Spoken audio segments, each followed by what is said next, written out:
application, so I'm not sure what we're speaking to here.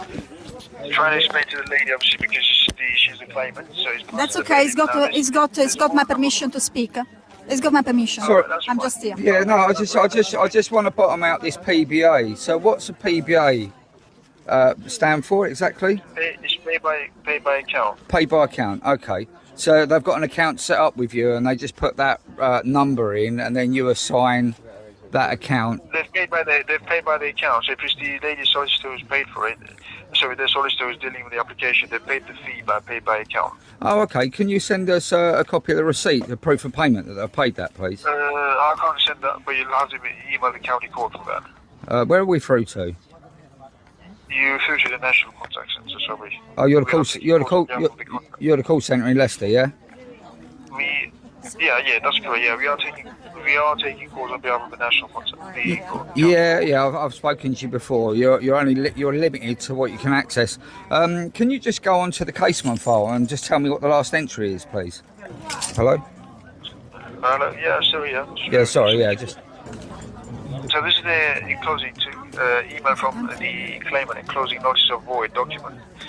Document I filed to district judge for advice. District judge noted that the court has followed all procedures correctly, and eviction on the 30th of July 2024 must go ahead. Okay, sorry. So you say that the last note on the caseman file is that the void order notice has been sent to the judge. You say. That's correct. Yeah. Okay. What's the name of the judge that had sight of the void order notice, please? It just says DJ District Judge for advice. Yeah, no, I want the full name of the judge that's considered the void order notice, please. We don't have the full name for the judge. What do you mean you don't have the full name? You must have the full name. So a void order notice has gone before a judge, a deputy district judge, you say? District judge, yeah, that's correct, yeah. A district. The name just says district judge, that's all. Right, it's gone before a district judge. Okay, and what is the outcome from the void order notice? You say?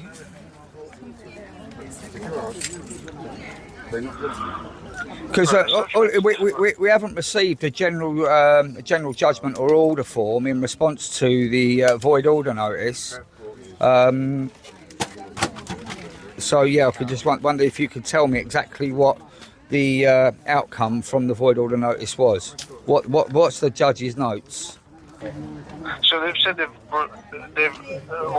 district judge has noted that the court has followed all the procedures correctly, and it's just said eviction down on the 30th of July. Yeah, I understand that. You just said that, but obviously, if the judge has made an order on the court's own motion, there will have to be an order, a general form order that would be sent out. So there's nothing on the. So what date was it that the judge considered the void order notice? Just on the 24th. The 24th of July. 24th of July. Yeah. Okay, so there's no other notes after that to instruct the administration staff to send. Any other notes? No. Okay. Well, obviously, under Liberty of Subject 1354 due process, because this application's still on foot and there hasn't been anything from the court, how do you propose you can proceed with the eviction when the matter regarding the void order notice hasn't been finalised or dealt with yet?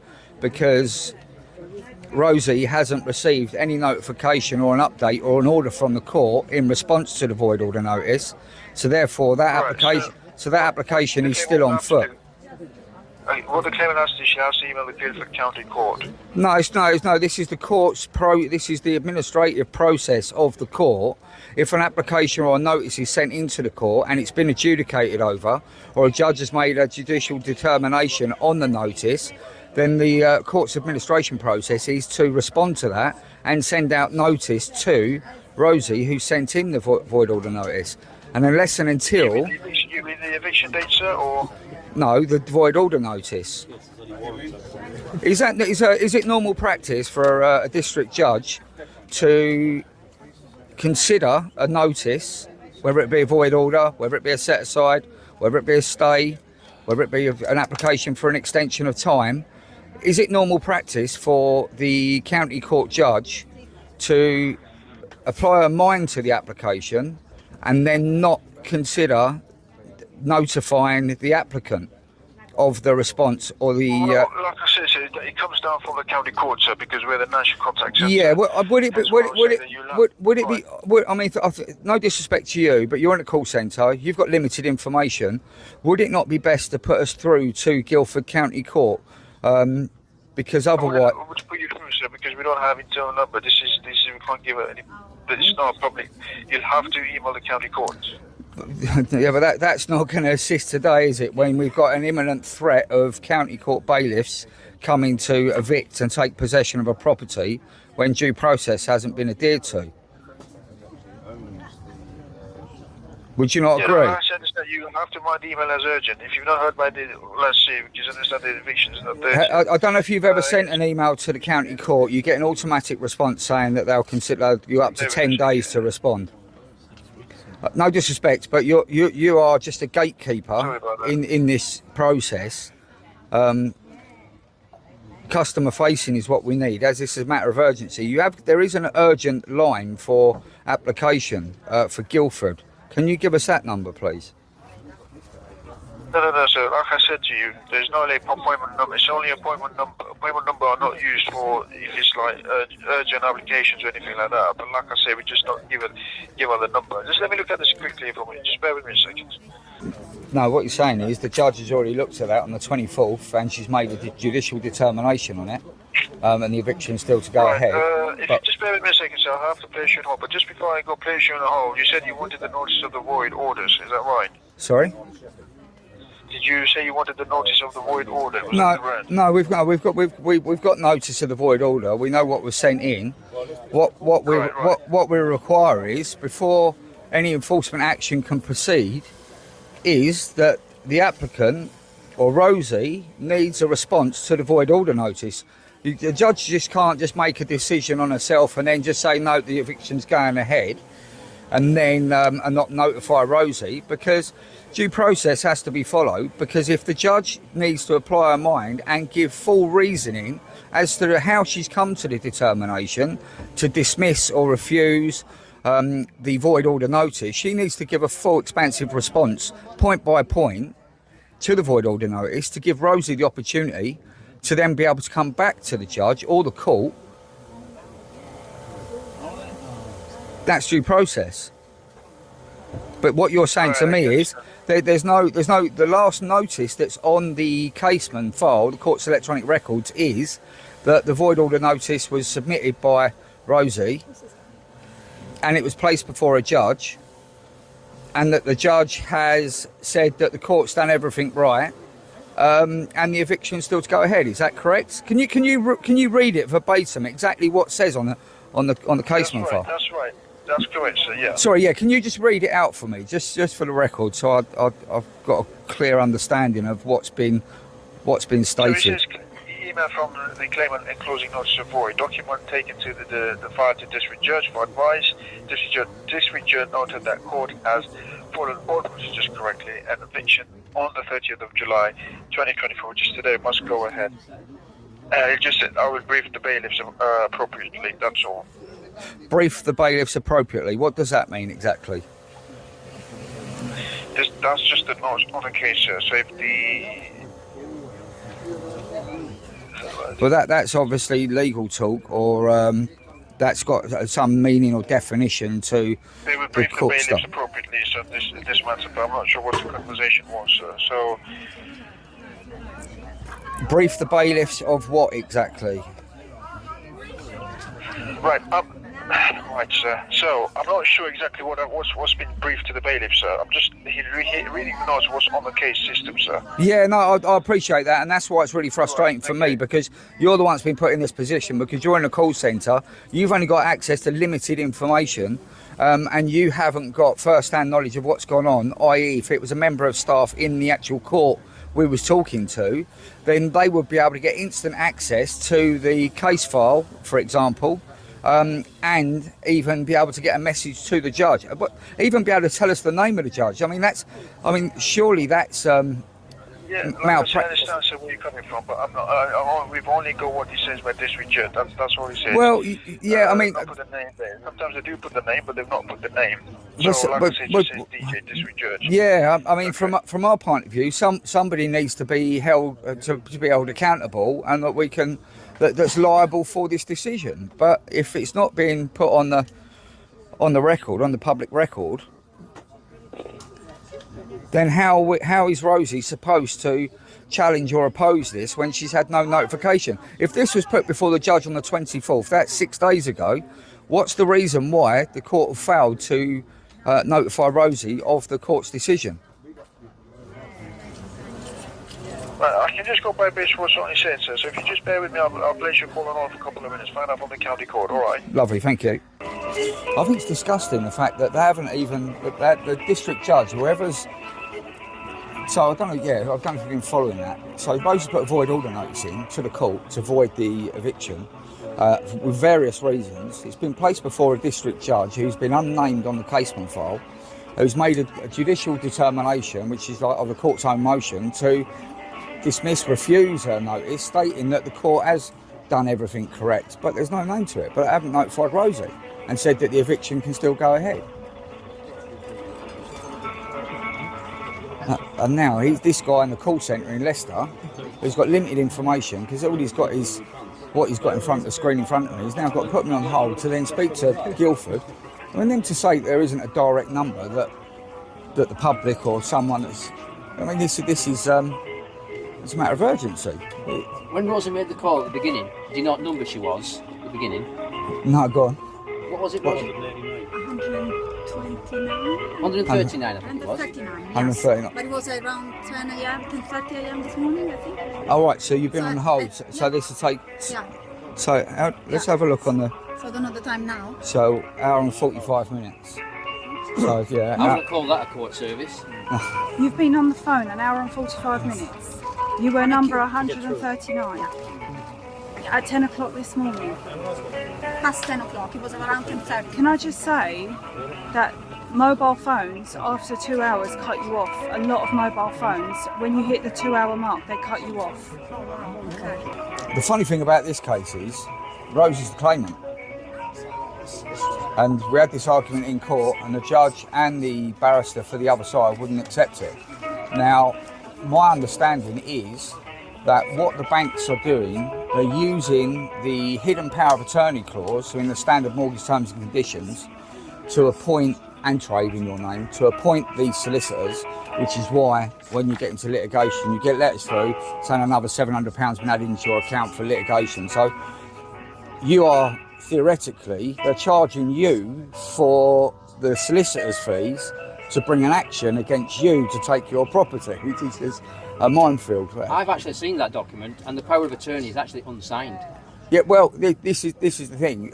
In accordance with the Power of Attorney Act 1971, there needs to be a standalone deed in accordance with the Act. So the Power of Attorney, standard mortgage terms and conditions Power of Attorney isn't worth the paper it's written on, because it needs to be a standalone deed.